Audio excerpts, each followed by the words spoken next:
सदगुरु बंदी छोड़ कबीर साहिब की, सभी संतों की, सभी भक्तों की, आज के आनंद की, सकल हंस को बंदगी, साहिब बंदगी सतनाम।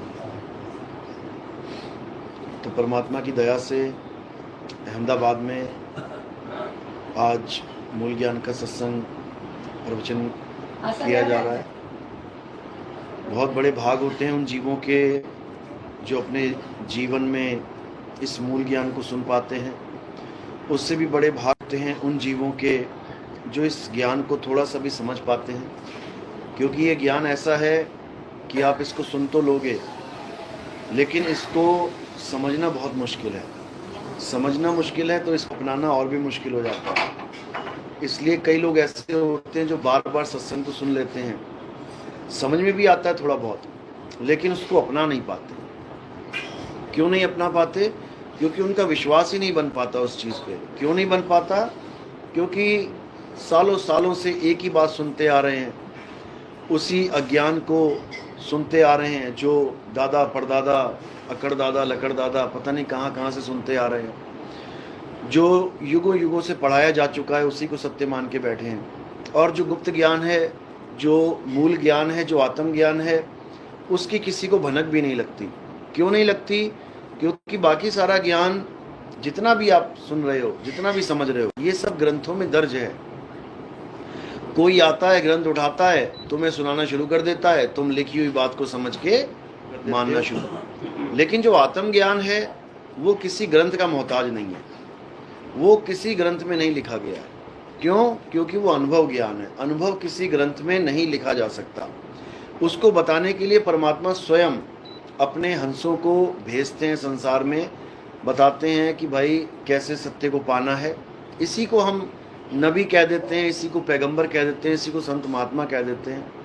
वो मालिक की दया से ही संसार में आते हैं हमें जगाने के लिए, लेकिन हम अज्ञानी जीव उनको समझ नहीं पाते और उनको भी हम एक निम्न श्रेणी में खड़ा कर देते हैं कि मैं भी एक शरीर हूँ, ये भी एक शरीर है, हमें गुरु बनाने की क्या ज़रूरत है, हमें किसी के आगे झुकने की क्या ज़रूरत है।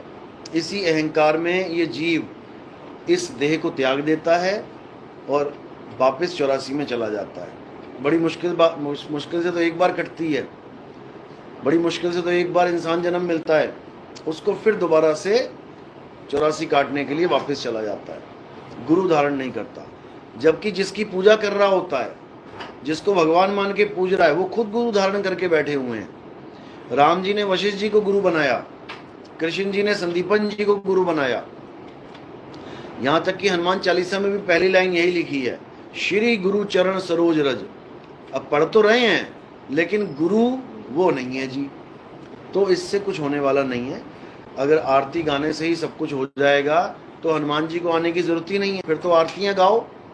क्या राम जी का नाम पहले नहीं था क्या? बिल्कुल था, द्वापर में भी था। तो कृष्ण जी को आने की क्या जरूरत पड़ गई? केवल राम नाम से सारे काज ठीक हो जाते, कृष्ण जी को क्यों आना पड़ गया? जब एक युग के बाद के काम राम नाम से सिद्ध नहीं हो पाए, उनको रूप बदल के आना पड़ा, तो अब तो दोनों युग जा चुके हैं। त्रेता भी चला गया, द्वापर भी चला गया। अब तुम समझ रहे हो कि मेरे सारे काम इनके नाम से हो जाएं, इनके नाम से मेरे सारे काम बन जाएं। अरे जब द्वापर में एक राम नाम से काम नहीं बन पाया, कृष्ण जी को आना पड़ा, तो तुम्हारे कलयुग में इन दोनों के नाम से कैसे काम बन जाएंगे? ये जा चुके हैं भाई, इसको स्वीकार करो कि ये जा चुके हैं। अब अगर तुम्हें इनका सानिध्य चाहिए तो इनका रूप क्या है कलयुग में आने का, उसको जानो। और तुम्हें बता भी रखा है, लेकिन तुम्हारी बुद्धि में नहीं घुसने वाली ये बात। क्यों? क्योंकि तुम विवेक ही नहीं लगाते हो। तुम केवल कही सुनी बातों पे चलने लग जाते हो। जैसे कोई बता रहा है, तुम्हारे भावों को जहां मोड़ना चाह रहा है वहीं मुड़ जाते हैं। और सत्य क्या है, असत्य क्या है, इससे तुम्हें दूर दूर से कोई रिश्ता नहीं है। समझ लो, राम जी कब आए? त्रेता में। उससे पहले विष्णु जी थे, विष्णु जी ही राम जी बन के आए। अब विष्णु जी का नाम उस वक्त भी था जब राम जी का नाम था, जब राम जी बन के आए। लेकिन राम ने रावण को मारा, राम ने संतों के काज सवारे। केवल विष्णु विष्णु जाप से बात नहीं बनने वाली थी। राम जी आए हैं तो काम बने हैं। अब जब राम जी चले गए तो क्या रह गया वहां पे? राम जी का नाम। अब कोई कहे कि राम के नाम से सारे काम सिद्ध हो जाएंगे, तो फिर भैया कृष्ण बन के आने की क्या जरूरत थी? अब वो भी चले गए। अब तुम कहो कि राम जी और कृष्ण जी और विष्णु जी तीनों के नाम से मेरा काम बन जाएगा, वो नहीं बनेगा। अब कौन सा नाम बताया उन्होंने, कौन आएगा? कलयुग में कल की अवतार का जिक्र किया गया। यानी वो समय चला गया जब राम जी थे, श्याम जी थे। राम और श्याम जी के नाम से काम बन जाते तो कैसे मुगल राज कर गए हमारे ऊपर, कैसे बाबर ने आके राम जी के मंदिर को तोड़ के मस्जिद बना दी। तब हनुमान जी क्यों नहीं बीच में आ पाए? राम जी के मंदिर को तोड़ दे कोई और हनुमान जी कुछ ना करें, तो इससे क्या सिद्ध होता है? क्या समझ में आता है? क्या समझ में आया? बताओ भी। मतलब तुम्हारे काम सिद्ध करने के लिए वो आ जाएंगे और अपने प्रभु का मंदिर टूटने पे नहीं आ रहे हैं, तो वो हनुमान जी किस काम के हैं भाई? जब मंदिर टूट रहा था तब उनको आना था गदा उठा के और मार मार के भगा देते सबको, तब तो समझ में आता कि कहते ना साधु संत के तुम रखवारे, तो साधु संत तो वहां मारे जा रहे हैं, तो रखवाला क्या कर रहा है फिर वहां पे? अगर वहां पे गदा लेके आते तब समझ में आता कि हनुमान जी ने राम जी के सारे कांच सवारे और अब भी राम जी के मंदिर की एक ईंट हिलने नहीं दी, पूरा मंदिर तोड़ के मस्जिद बना दी गई। तो फिर क्या करें भाई?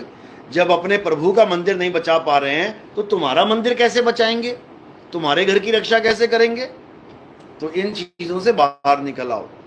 अगर इन मंत्रों में ताकत होती तो एक मंत्र मारते और सारे मुगल दुनिया छोड़ के चले जाते। भारत छोड़ना तो छोड़ो, दुनिया छोड़ के चले जाते। लेकिन ऐसा कुछ नहीं हुआ। ना तो ये मंत्र मुगलों को भगा पाए, ना ही ये मंत्र किसी अंग्रेज को भगा पाए। मार मार के हंटर अंग्रेजों ने जानवरों की तरह काम लिया हम लोगों से। जाके देखो, इतिहास पढ़ो, पता लगेगा। मार मार के लोगों को हिंदू से मुसलमान बनाया गया।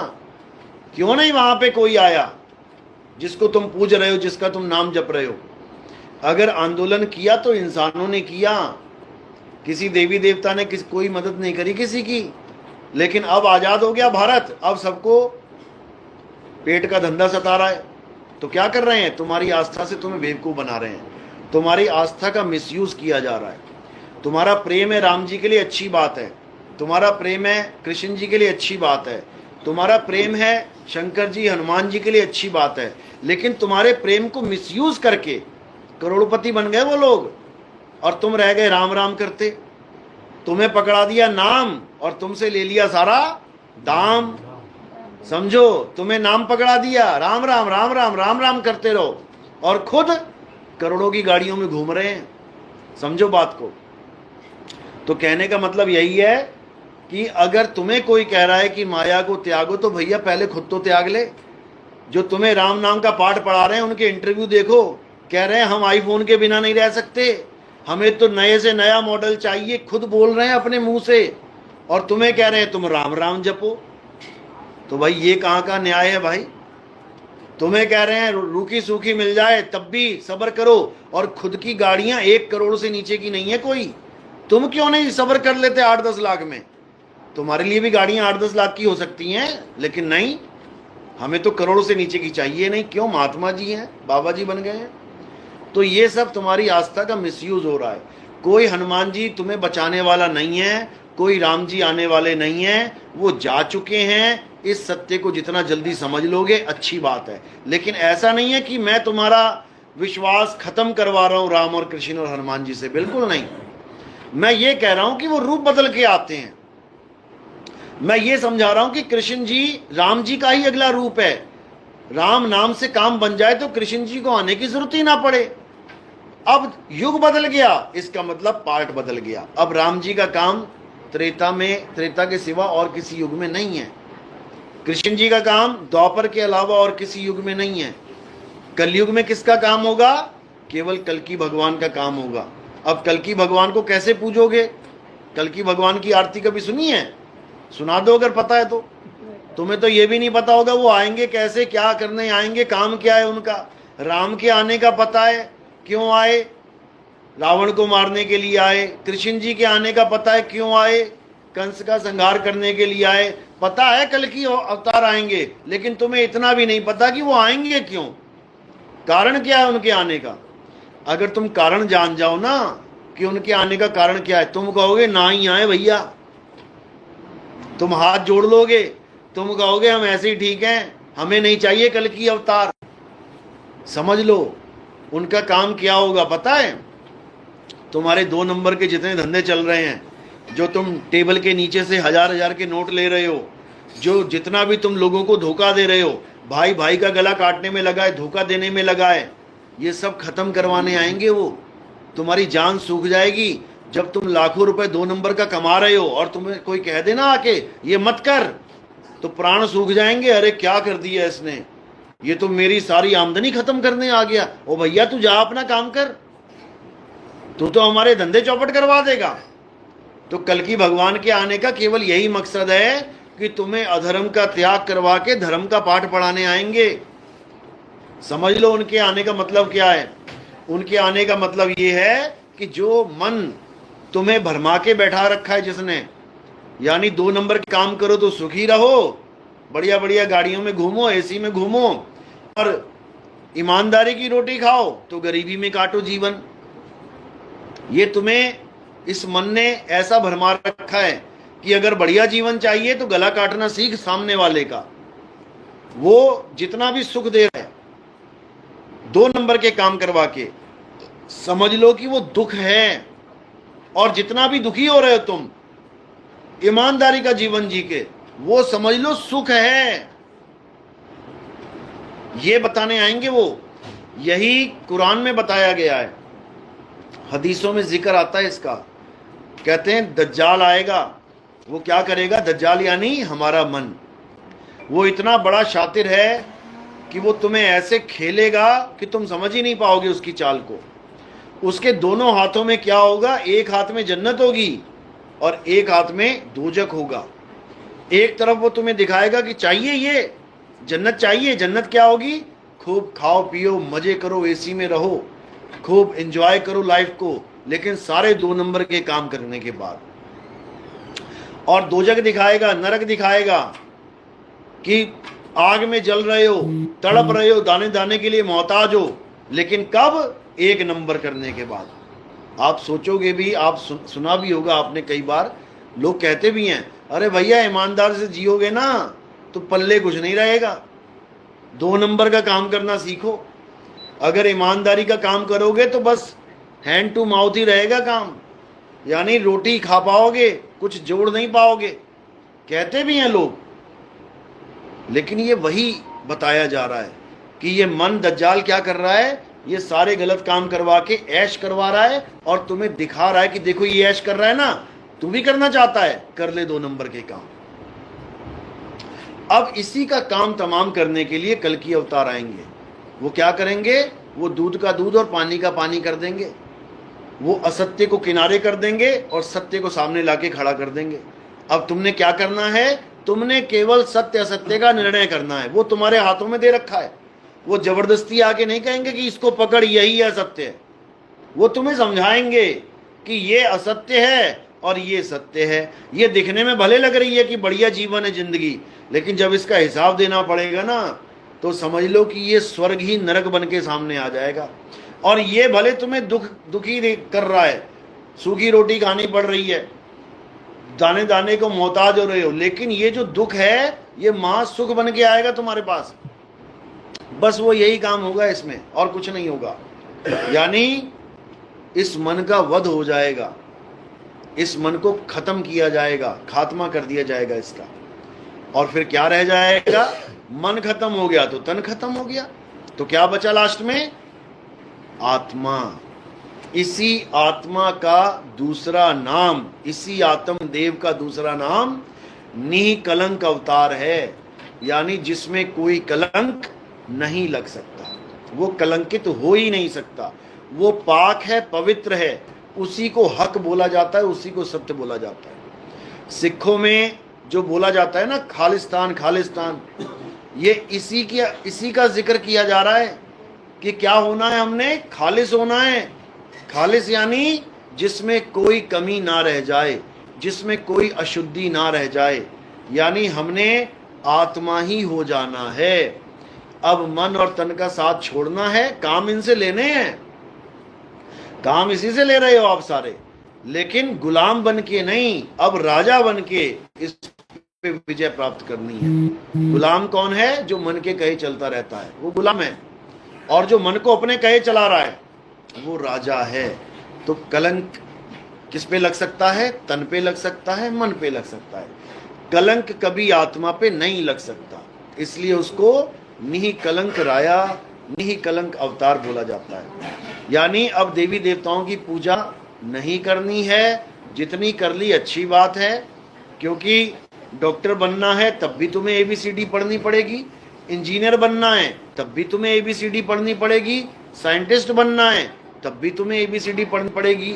लेकिन कहो कि ABCD पढ़ के मैं साइंटिस्ट बन जाऊं, ABCD पढ़ के मैं डॉक्टर बन जाऊं, ABCD पढ़ के मैं इंजीनियर बन जाऊं, वो काम नहीं हो सकता। पढ़नी सबको पड़ेगी, लेकिन केवल यहां तक सीमित नहीं रहना है। यानी देवी देवताओं की पूजा करते हो, अच्छी बात है, लेकिन कहो देवी देवताओं की पूजा करने से तुम्हारा जन्म सफल हो जाए, नहीं हो सकता। अध्याय 7 23वां श्लोक उठा के देख लो क्या बोला गया है। उसमें बिल्कुल क्लियर बोल दिया गया है कि जो लोग देवी देवताओं की पूजा करते हैं फल के कारण, वो फल भी सीमित नहीं है, वो फल भी हमेशा के लिए नहीं है, वो कुछ समय के लिए है। उन फलों की वजह से जो देवी देवताओं की, वो अल्प बुद्धि जीव हैं। वहां पे अल्प बुद्धि का नाम लिया गया। अल्प बुद्धि का मतलब ज्ञानी नहीं होता है कि तुम सोचो कि हम बहुत बड़े किस्मत वाले हैं, हमें गर्व है कि हम देवी देवताओं की पूजा करते हैं। गर्व वाली बात नहीं है इसमें कोई।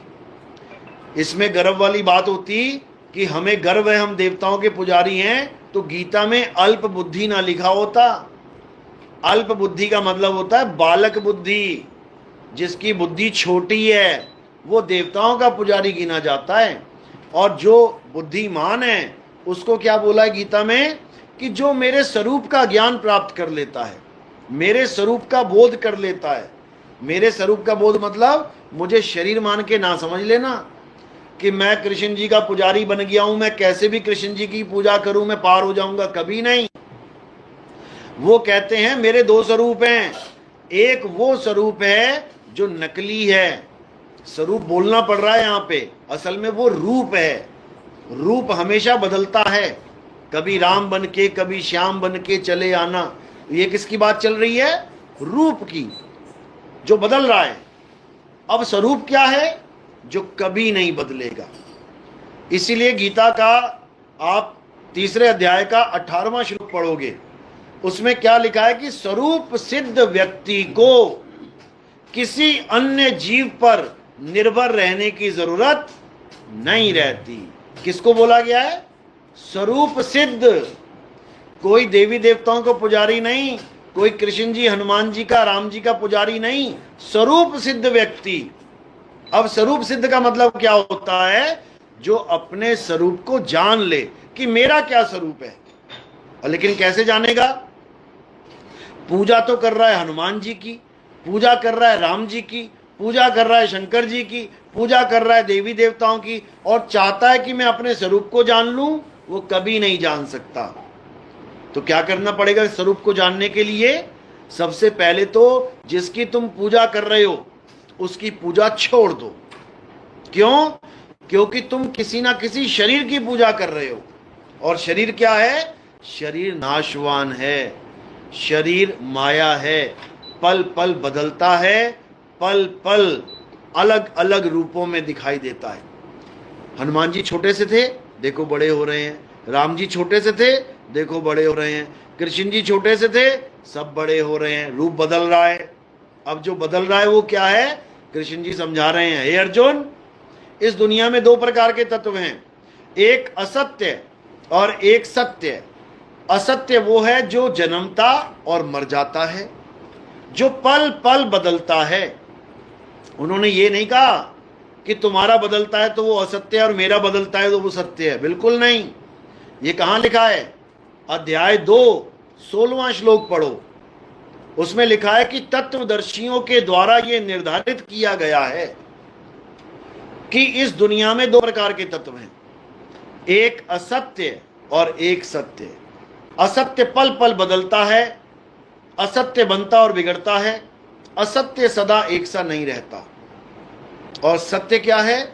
जो कभी जन्मता मरता नहीं है, जो पल पल बदलता नहीं है, जो सदा एक रस एक अखंड रहता है, वो कभी बदलता नहीं है। तो इसी का जिक्र किया गया है, सत्य का। लेकिन हमें सत्य का बोध नहीं हो पाता। क्यों? क्योंकि हम कभी तत्वदर्शी संत के पास जाते ही नहीं है। हम कहाँ चले जाते हैं? हम मंदिर चले जाएंगे, पंडित जी के पास बैठ जाएंगे। पंडित जी क्या करेगा? खुद भी पत्थर पूज रहा है, तुम्हें भी पुजवा देगा। खुद भी आरतियां गा रहा है, तुम्हें भी गवा देगा। खुद भी नाम जप रहा है, तुम्हें भी जपवा देगा। इससे ज्यादा पंडित जी कुछ नहीं कर सकते। अब कुछ पंडितों ने क्या कर दिया? सदों का भेष बना लिए हैं। वो पंडित वाले ही काम सारे, लेकिन संत बन के बैठ गए हैं, महात्मा जी बन के बैठ गए हैं। जैसे आप देखोगे कितने वृंदावन में संत बैठे हुए हैं ये पंडितों वाला काम कर रहे हैं। कोई कह रहा राधे राधे जप ले, कोई कह रहा राम राम जप ले, कोई कह रहा है पत्थर की मूर्ति को ऐसे सजा ले, ऐसे लड्डू गोपाल की पूजा कर ले। वैसे ये सब तुम्हें उलझाने में लगे हैं। एक भी आत्मा की बात नहीं कर रहा है। अगर कोई हमारे सत्संग सुन के करने भी लग जा रहा है, उससे भी राधे राधे नहीं छूट रहा। वो भी दिन रात राधे राधे जप रहा है। राधे बोलते ही तुम्हारे सामने क्या प्रकट हो रहा है? सोच के देखो एक बार। हनुमान बोलते ही तुम्हारे सामने कौन सी छवि प्रकट हो रही है? किसके बारे में तुम्हारी बुद्धि जा रही है, सोच रही है? हनुमान बोलते ही तुम्हें हनुमान जी याद आ जा रहे हैं, राम बोलते ही तुम्हें राम जी याद आ जा रहे हैं, और राधे बोलते ही तुम्हें राधा जी याद आ जा रही हैं। यानी राधा कहने का मतलब एक स्त्री याद आ रही है। कृष्ण बोलते ही कृष्ण जी याद आ रहे हैं, यानी एक पुरुष याद आ रहा है। लेकिन राधा और कृष्ण पुरुष और स्त्री नहीं है। ये समझने में जीवन बीत जाएगा तुम्हारा। ये समझने में ये काले बाल पक जाएंगे तुम्हारे, सफेद हो जाएंगे, फिर भी समझ में नहीं आएगा। अरे बड़े बड़े संतों को नहीं समझ में आया, जो दूसरों की मुक्ति की गारंटी लेके बैठे हुए हैं कि राधे राधे जप ले बेटा तेरा कल्याण हो जाएगा। उस बाबा का अपना कल्याण नहीं होने वाला। तुम्हारा कल्याण तो क्या करवाएगा? वो कल्याण होगा स्वरूप सिद्धि से, तत्व ज्ञान से। और अध्याय 4 34वां श्लोक यही समझा रहा है गीता का कि क्या करना है। तुम किसी तत्वदर्शी संत के पास जाओ। गीता में यही समझाया गया है। ये नहीं बोला मेरे द्वारिका मंदिर में आ जाना या मेरे उड़ीसा वाले मंदिर में आ जाना, वहां यात्रा हो रही है, रथ यात्रा, वहां जाके रथ खींचना। ये नहीं बोला है। क्या बोला है वहां पे? अर्जुन, अगर तुम सत्य को जानना चाहते हो कि सत्य क्या है, वो सत्य जिसके लिए महात्मा बुद्ध ने अपना घर छोड़ दिया। घर मतलब ये नहीं कि तुम्हारा ये 2 कनाल का प्लॉट या 2 मरले का प्लॉट। क्या था उसके पास? राजा था, वो पूरा राज्य था उसके पास। उसने वो छोड़ दिया किसके लिए? केवल सत्य जानने के लिए कि सत्य है क्या। पढ़ो जरा उनकी जीवनियां, तुम्हें समझ में आए। सत्य जानने के लिए अपनी बीवी को सोता छोड़ के चले गए, अपने बच्चे को सोता छोड़ के चले गए, और तुम्हें घर में सत्य मिल रहा है आके, तुम तब भी निर्णय नहीं कर पा रहे हो कि मैं क्या करूं क्या ना करूं। सोचो, जो अपनी बीवी को छोड़ के जा रहा है, अपने बच्चों को छोड़ के जा रहा है, केवल इसलिए कि सत्य क्या है ये मुझे पता लग जाए, वो भी पूरे जीवन में सत्य नहीं जान पाया, क्योंकि उसको सतगुरु मिला ही नहीं। उसको जितने गुरु मिले सब अज्ञानी, और वो गुरु बनाते गए छोड़ते गए, बनाते गए छोड़ते गए, लास्ट में निगुरे ही रह गए। समझ लो, निगुरे ही जीवन बिता दिया उन्होंने। क्योंकि गुरु वाला हम तब बोले जिसके ज्ञान से कल्याण हुआ हो। जब सारे गुरु धारण किए और छोड़ दिए तो फिर निगुरा ही हो गए। या तो कह दो, बता दो कि कौन उनका आखिरी गुरु है जिसने उनको ज्ञान दिया, या तो उसका नाम बता दो। अब नाम नहीं है इसका मतलब कोई गुरु नहीं है भाई, फिर तो निगुरा हो गए। तो उनको भी सत्य की प्राप्ति नहीं हुई, क्योंकि बिना गुरु के सत्य प्राप्त नहीं होता। भले वो 9वें अवतार हैं, किसके हैं? समझ लो, भले वो 9वें अवतार हैं फिर भी उनको सतगुरु नहीं मिला।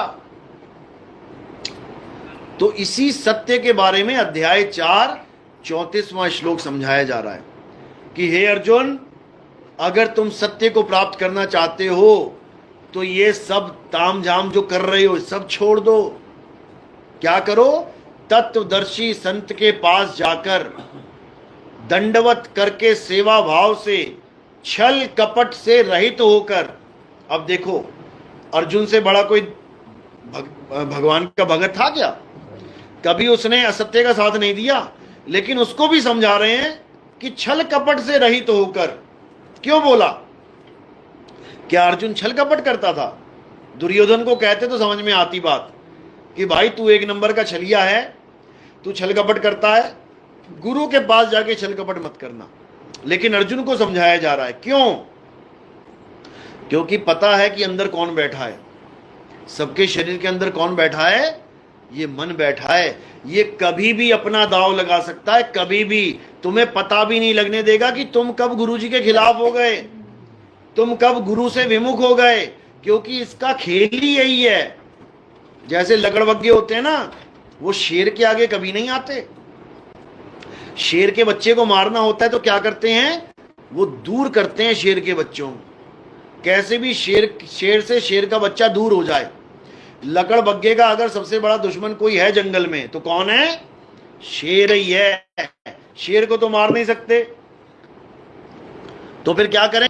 शेर के बच्चे को मार दो, क्योंकि ये बड़ा होकर शेर ही बनेगा, हमारी जान का दुश्मन बन जाएगा ये। इसलिए इसको बचपन में ही सफाया कर दो इसका। लेकिन शेर के साथ बच्चा है तो कुछ कर नहीं सकते। अब दाव क्या लगाएंगे कि कैसे ये बच्चा अपने पापा से, अपने पिता से दूर हो जाए। और जैसे ही वो दूर हो गया, 1 मिनट नहीं लगाएंगे, खाल नोच के किनारे कर देंगे उसकी। इसी प्रकार ये मन छलिया, ये गुरु के पास आकर भी अपना खेल खेल जाता है। इतना शातिर है ये। इसलिए क्या बोला कृष्ण जी ने कि छल कपट से रहित होकर, यानी हर चीज दिमाग से निकाल दे। केवल एक चीज दिमाग में रख कि तुम गुरुजी के पास क्यों आए हो? केवल मुक्ति प्राप्त करने। इसके अलावा तुम्हारे दिमाग में अगर कुछ और है, इसका मतलब दांव लग सकता है। अगर तुम धन प्राप्ति करने के लिए आए हो, अगर तुम सोच रहे हो ये गुरुजी से नाम ले लूं तो मेरी दुकान बढ़िया चल पड़ेगी, ये गुरुजी से नाम ले लूं मेरी किडनी शायद ठीक हो जाए, ये गुरुजी से नाम ले लूं मेरी शायद आंखें ठीक हो जाए, मेरा लीवर ठीक हो जाए, मेरे घर में सुख शांति आ जाए, बच्चे की नौकरी लग जाए, अच्छी घर बार लड़की मिल जाए, अच्छा सब कुछ हो जाए, तो समझ लो कि ये इच्छाएं किसकी हैं? मन की हैं। दाव लग जाएगा, कहीं ना कहीं पक्का दाव लगेगा। याद रखो, केवल एक ही चीज होनी चाहिए, वो है मुक्ति। कि मुझे बस मुक्ति मिल जाए, भले मेरा जीवन कितना ही दुखमय क्यों ना हो जाए, भले मुझे कोढ़ क्यों ना हो जाए, तब भी मैं इस ज्ञान को नहीं त्यागूंगा। अगर ये तुम्हारे दिमाग में है तब तो समझ लो कि तुम पक्का पार हो जाओगे। अगर इसके अलावा तुम्हारे दिमाग में कुछ और चीज चल रही है कि गुरुजी के साथ फोटो खिंचवा लूं, 10 लोग देखेंगे, वाह वाह वाह वाह मैं तो वायरल हो गया, गुरुजी के साथ में सेवा में रहूंगा, लोग मुझे देखेंगे बड़ा सेवादार है, अगली गद्दी शायद मुझे ही मिल जाए, ऐसा कुछ ड्रामा अगर दिमाग में चल रहा है तो बेटा मत ही घुसना इस पंथ में। हमारे पंथ को लोग छोड़ के क्यों जाते हैं? क्योंकि मैं बिल्कुल स्पष्टवादी हूं। सब लोग गुरुओं के पास जाते हैं क्यों? कि शायद हमारा नंबर लग जाए, अगली बार में गुरुजी बन जाएं। हमारे पंथ में आने का एक ही नियम है कि हमारे बाद कोई गुरु नहीं बनेगा। जैसे ये कानों में पड़ता है ना, ये हनुमान जी के गदा से कम नहीं है, समझ लो। जो ये सोच के आ रहा है कि मैं गुरुजी से ज्ञान प्राप्त कर लूंगा फिर मैं कहीं झंडा गाड़ के बैठ जाऊंगा, उसके सिर पे हनुमान जी की गदा है ये कि मेरे बाद कोई गुरु नहीं बनेगा। वो खलबली मच जाती है, वो दिमाग सुन्न हो जाता है कि यार गुरुजी ने तो सारे रास्ते ही बंद कर दिए, अब क्या करें? अब क्या करना है? अब पंथ छोड़ दो। पतली गली में से निकल जाते हैं ये लोग। जिस पतली गली में से निकलना था वहां से नहीं निकल पाए, लेकिन ये वाली अपनी गली निकाल लेते हैं ये लोग। उसके बाद क्या करेंगे? उसके बाद खिलाफत करेंगे, उल जलूल बकेंगे, कि 4 बंदे हमारी बात सुनने लग जाएं, हम गुरुजी बन जाएं, कोशिश पूरी करेंगे, लेकिन दाल किसी की गलने वाली नहीं है, क्योंकि नितिन दास ने इतना विवेकी बना दिया है कि अब दूध और पानी का निबेड़ा हर जीव कर सकता है। तो इसलिए ये लोग आते हैं हमारे पंथों में और फिर साल 2 साल में कहीं और दिखाई देते हैं। कुछ लोग पैसे लेने आते हैं, हमारा धंधा चल पड़े, तुम्हें स्कीमें बताने लग जाएंगे।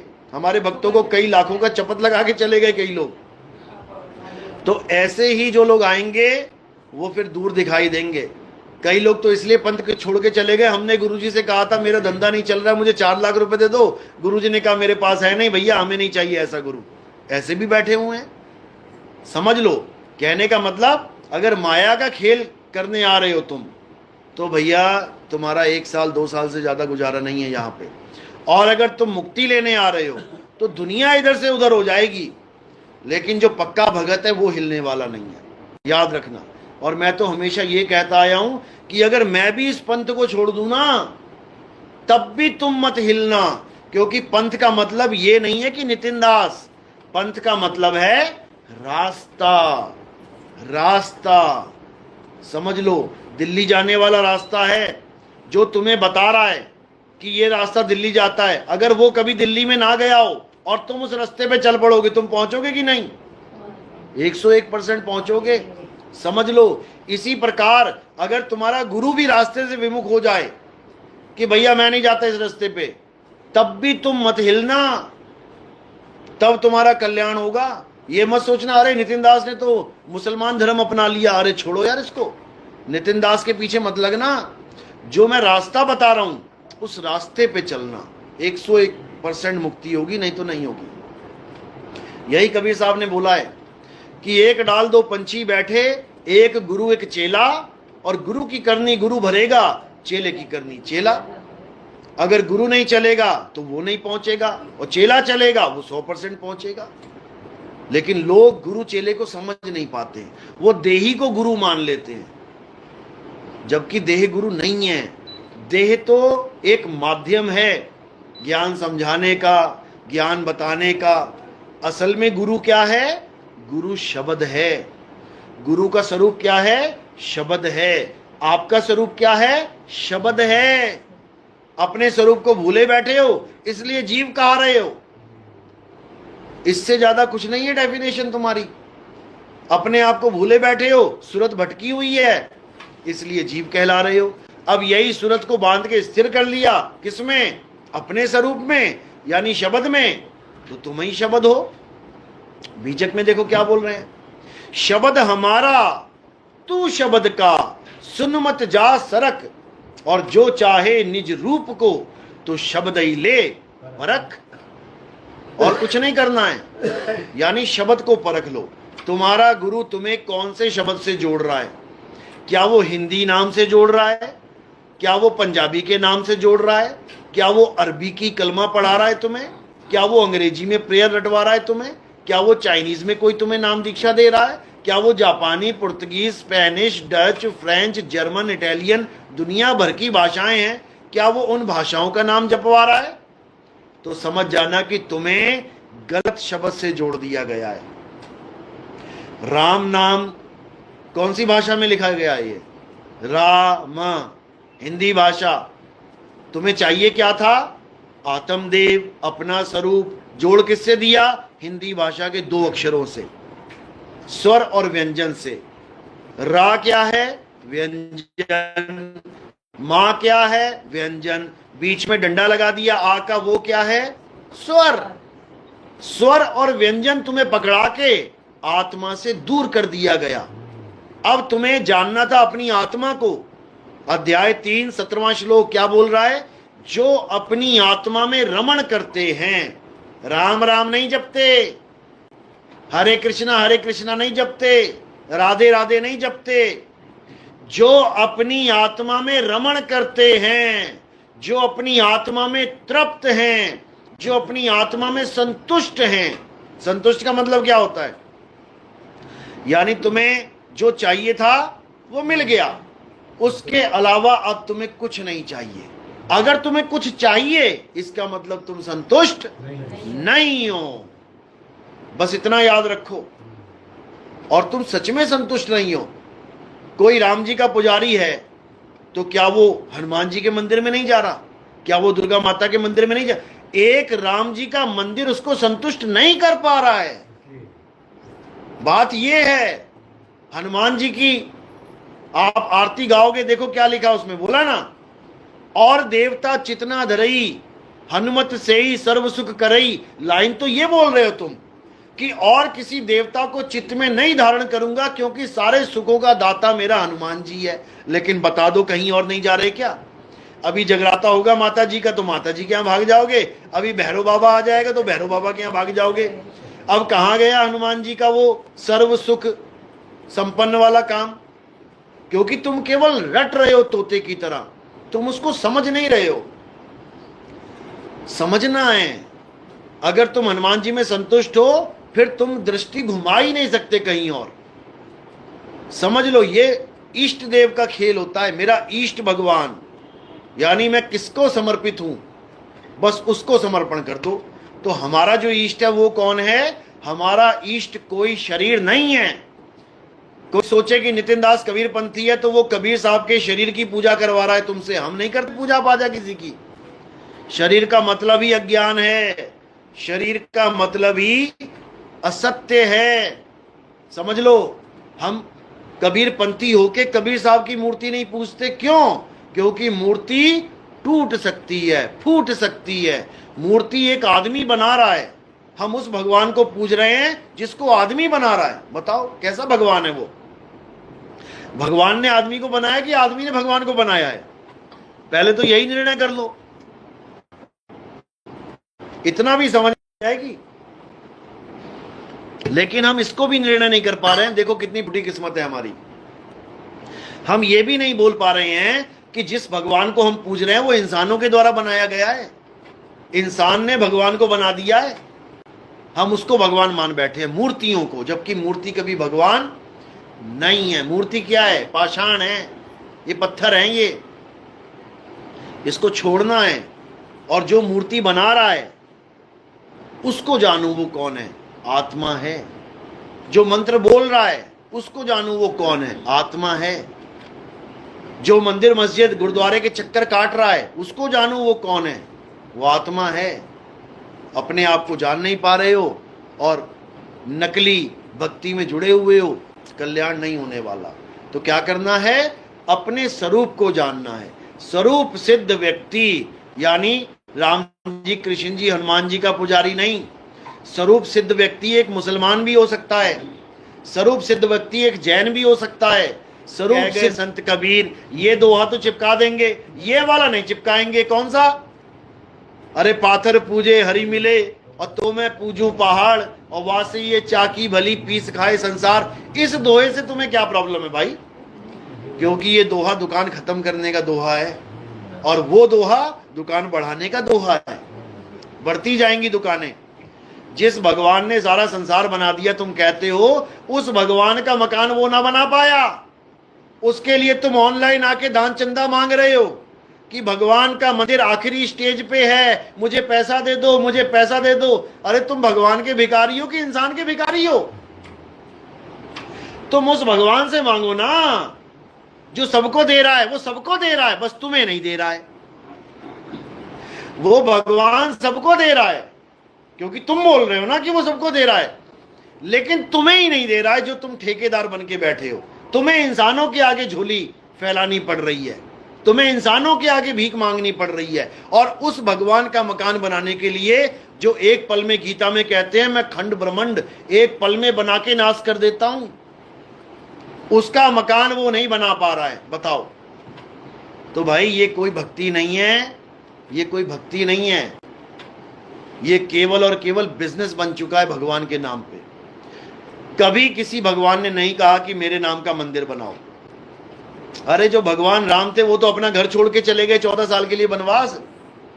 उन्होंने भी ये डिमांड ना करी कि मैं तो जीता जागता हूं, मैं वनवास जाऊंगा लेकिन मेरे लिए पहले वहां पे एक भवन का इंतजाम करो। कह सकते थे पिताजी को। वनवास हुआ था भगवान राम को, ये थोड़ी नहीं हुआ था कि वो हेल्प नहीं ले सकते अपने पिताजी की। ये तो हो सकता है ना भाई, तुम्हें अगर बाय चांस लोग देखो जेल भी चले जाते हैं, क्या तुम उसकी हेल्प नहीं करते घर वाले? अरे तुम वहां जाके कहते हो मेरे बेटे को ये खिलाना है, पेमेंट मैं कर दूंगा, ऐसा सिस्टम है वहां पे। तो वो राजा होके अपने बच्चे के लिए क्या महल नहीं बना सकता था? एक सोचो, जो जीवित राम ये डिमांड नहीं की है कि मुझे मकान चाहिए रहने के लिए, उसके जाने के बाद तुम मंदिर बना रहे हो। कमाल कर दी तुमने। और वो भी राम आके नहीं रहेंगे, केवल एक पत्थर को राम बना के रखा गया है। तो ये सब भाई हमारे धर्म में नहीं है। हमारा धर्म क्या है? सत्य सनातन धर्म है हमारा। और सत्य सनातन धर्म क्या है? जिसका कोई आदि और अंत नहीं है। उसको समझ लो, जो सदा रहने वाला है। वो ऐसा नहीं है कि आज है और कल नहीं है, वो सदा था, सदा है और सदा रहेगा। उसका तुम मंदिर क्या बनाओगे? भूल जाओ। और ये जितने भी हैं जो तुम्हें भरमा रहे हैं कि राम राम जप लो, एक नाम नहीं लूंगा, एक महात्मा को किसी ने पूछा कि बाबा जी मैंने ये टैटू बनवाया है, टैटू हाथ पे राधे नाम का। तो बाबा जी क्या कह रहे? बौद्ध व्यक्ति एक बुद्ध भी हो सकता है, बुद्धिस्ट हो सकता है, स्वरूप सिद्ध व्यक्ति नास्तिक भी हो सकता है, क्योंकि उसमें किसी और की पूजा करनी नहीं है। नास्तिक किसको बोला गया है? जो भगवान को ना माने। भगवान मतलब जो अपने से जुदा किसी भगवान की पूजा ना करे, उसको नास्तिक बोला जाता है। पत्थरों की पूजा ना करे, उसको नास्तिक बोला जाता है। जबकि ये डेफिनेशन है ही नहीं, ये डेफिनेशन है ही नहीं नास्तिक की। असल में जो असली आस्तिक है वो नास्तिक ही है। यानी वो ऐसी किसी चीज को नहीं पूछता जिसका वो अनुभव ना कर पाए। वो ऐसे किसी पत्थर को भगवान नहीं मानता जो खुद खाना ना खा पाए। तुम्हें उसके मुंह पे लगाना पड़ रहा है, और मुंह पे लगा भी दिया तो चबा के खा नहीं पा रहा है वो। उसके मुंह पे 10 मक्खियां आके बैठ रही हैं। तुम लड्डू लगा के देख लेना एक बार, उस पर 10, 20, 50 मक्खियां आके बैठ जाएंगी, वो अपनी मक्खियां भी नहीं हटा पा रहा है। कैसा भगवान है भाई तुम्हारा? तुम्हारे मुंह पे, तुम्हारे होठों पे एक मक्खी बैठ जाए, कितनी देर बैठने दोगे बताना जरा? आधा सेकंड भी नहीं झेल पाओगे तुम। तुम्हें लगेगा यार ये कहां आके बैठ गई, पता नहीं कहां कहां बैठती है, मेरे होंठ पे आके बैठ गई। हटाओगे भी और धुलोगे भी। लेकिन वो भगवान जिसको तुम भगवान मान के बैठे हो, 20 मक्खियां जाके चिपक गई उसके मुंह पे, वो ना हटा पा रहा है ना मुंह धो पा रहा है। बताओ कैसा भगवान है ये? असल में ये हमारा ज्ञान था ही नहीं हमारे धर्म का। ये तो हमारे ऊपर लाद दिया गया है। क्यों? सच्चाई पता नहीं है तो फिर झूठी लादना पड़ेगा। अगर सच्चाई पता होती इन लोगों को, आत्मज्ञान होता, तो मैं कहता हूं कभी पत्थर पुजवाते ही नहीं। समझो बात को। अब आत्मज्ञान नहीं है, अब क्या करें, मजबूरी है, कुछ ना कुछ तो बताना पड़ेगा, तभी तो दान चंदा आएगा, नहीं तो दान भी ना आएगा। मंदिर ना बने तो बताओ तुम कौन से पंडित जी की पॉकेट में तुम 100 का नोट डाल रहे हो? तुम्हें 20 पंडित मिल जाएं गली में चलते, बता दो तुमने कभी जेब में डाला हो 100 का नोट उनके? कभी नहीं डालोगे। लेकिन पंडित को पता है कि नोट कैसे निकलवाना है। कैसे? एक मूर्ति लगा देंगे, उस पे लिख देंगे दान पात्र, और कबीर साहब का दोहा चिपका देंगे। कौन सा? चिड़िया चोंच भर ले गई और नदी ना घटे हो नीर, और दान दिए धन ना घटे। गलत किया तुमने। वो कहता क्यों, ये तो मेरी श्रद्धा है बाबा जी, मेरा बस चले तो मैं पूरे शरीर पे राम राम लिखवा दूं, टैटू करवा लूं, राधे राधे। अरे नहीं, जब तुम नहाओगे इसमें पानी टच होगा और वो नाली में जाएगा, तुम्हें कितना पाप चढ़ेगा। अच्छा जी, क्या बात है। और जो तुमने बड़े बड़े राधे लिखवा रखा है मंदिरों के ऊपर, राधा श्याम, उस पे बारिश का पानी गिरेगा, वो बारिश का पानी जमीन पे आएगा और नाली में जाएगा, तो तुम्हें क्या कीड़े नहीं पड़ेंगे? तुम ये बता दो पहले। क्योंकि लोगों को बेवकूफ बनाना है। अरे जो तुम कहते हो राम सेतु बनाया गया, पत्थरों पे राम राम लिखा गया, पत्थर जुड़े आपस में, तो बंदर जितनी भी वानर सेना थी किस पे चढ़ के घर जा रहे थे? उन्हीं पत्थरों पे चढ़ के जा रहे थे। तो राम का नाम कहां गया फिर? पैरों के नीचे जा रहा है। वो राम का नाम पैरों के नीचे आ रहा है। और वो उस पे चढ़ के जा रहे हैं। उनमें से एक ने नहीं कहा कि अरे मैं इस पे ना पैर नहीं रखूंगा, इस पे तो मेरे प्रभु का नाम लिखा है। कमाल कर दी तुम लोगों ने।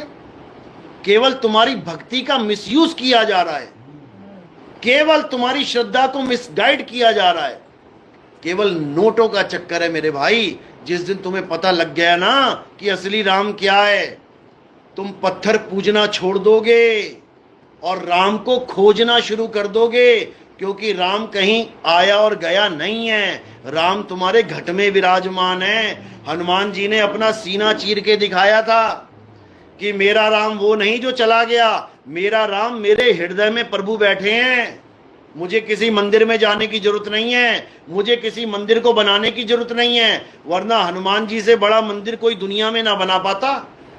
जो एक पूरे पहाड़ को हाथ पे उठा के लेके आ गए, सोचो कितने पहाड़ों को मिला के वो एक माउंट एवरेस्ट से भी बड़ा मंदिर बना देते। ये मुगलों के खानदान खत्म हो जाते खोदते खोदते उस मंदिर को। लेकिन इंसान ने मंदिर बनाया है तो उन्होंने तोड़ के बदल दिया। तो इसको समझो, असली राम कौन है? वो आत्म राम है। उसी की पूजा करनी है, उसी को जानना है। कृष्ण जी खुद उसकी महिमा गा के गए हैं, लेकिन हमें राम तो दिखाई नहीं दिया, वो आत्म राम तो समझ में नहीं आया। कृष्ण जी को पकड़ के बैठ गए शरीर को। समझ लो बात को। जिसने भी आत्म राम की बात करी है, हमको नहीं समझ में आया, हमने उसको पकड़ लिया जो बताने आया राम के बारे में। आज संतों की पूजा हो रही है, क्यों? जो चले गए उनकी भी पूजा करते जा रहे हैं। रविदास जी वाले रविदास जी की पूजा कर रहे हैं, कोई और गुरु जी वाले उसकी गुरु जी की पूजा कर रहे हैं। अरे वो अपनी पूजा करवाने थोड़ी नहीं आया, वो अपने राम को पुजवाने आया है कि राम को जानो राम क्या है। उसके नाम में ही उसका अर्थ छुपा हुआ है। राम यानी कि जो तुम में रमा हुआ है, उसको रमता राम कहते हैं। समझ लो। लेकिन नहीं समझ में आता तो लगे रहो, लेकिन उससे किसी का कल्याण होने वाला नहीं है। तो हमारा विरोध ये नहीं है कि आप देवी देवताओं के पुजारी हो या आप राम कृष्ण जी के पुजारी हो, अच्छी बात है। आप किसी के पुजारी हो, अच्छी बात है, ये बहुत अच्छी बात है। लेकिन केवल इतने से काम नहीं बनेगा, आपको आगे बढ़ना पड़ेगा। आपका बच्चा LKG UKG में आ गया, अच्छी बात है, उसको भी कोई बुरा नहीं कहेगा। उसको भी क्या कहेगा, बेटा टाइम पे स्कूल जाओ, मिस मत करना, घर पे मत बैठे रहो, जाओ ABCD पढ़ो जाके। लेकिन कोई कहे कि सारी उम्र ABCD पढ़ के डॉक्टर बन जाऊंगा, वो काम होने वाला नहीं है। तो संत क्या करते हैं? संत तुम्हारी तरक्की करवाने आते हैं। संत तुम्हें बताने आते हैं कि मार्ग आगे है और आगे बढ़ना है हमने। अगर आगे नहीं बढ़ पाए तो बैक हो जाएगा। अगर तुम किसी क्लास में पास नहीं हो पाते हो, बैक लग जाती है, कंपार्टमेंट कहते हैं उसको। बैक लग गई तो फिर वहीं बैठना पड़ेगा जाके। वो तो चलो 1 साल बैक होगी, लेकिन ये जन्म पाने से पहले बैक पता है कितनी है? 84 लाख जन्म बैक है। तुम्हारी हालत खराब हो जाएगी शेरों के आगे भागते भागते, तुम्हारी हालत खराब हो जाएगी मगरमच्छों के जबड़ों में आते आते। पानी पीने जाओगे एक घूंट और तुम्हारा गर्दन पकड़ के खींच लेगा वो। कोई तुम्हारी FIR दर्ज नहीं होगी, कोई तुम्हारी सुनवाई नहीं होगी। 100 बंदरों में एक बंदर को मगरमच्छ ने पकड़ लिया, वो दूर से छलांग मार मार के चीखेंगे तो, लेकिन छुड़ा कोई नहीं पाएगा। तो समझ लो। तो अगर बचना है तो एक ही रास्ता है, गीता के अनुसार ज्ञान को ग्रहण करो और तत्व ज्ञान उसको जानो। तत्व ज्ञानी तुम्हें तत्व ज्ञान समझाएगा, तुम्हें कभी राधे राधे नहीं जपवाएगा, तुम्हें कभी राम राम अल्लाह अल्लाह वाहिगुरु वाहिगुरु गुरुद्वारे में जाओ, मंदिर जाओ, मस्जिद जाओ, ये पाठ नहीं पढ़ाएगा। ये तुम्हारा तन ही गुरुद्वारा है, ये तुम्हारा तन ही मंदिर है, ये तुम्हारा तन ही चर्च है, ये तुम्हारा तन ही मस्जिद है और तुम्हारा खुदा इसी में विराजमान है। बस उसका भेद जानना है कि वो कहाँ पर है। भेद मिल गया तो समझ लो भक्ति शुरू हो जाएगी। अब तुम्हें कहीं जाने की जरूरत नहीं है। तेरा साईं तुझ में है, जाग सके तो जाग। चलो आज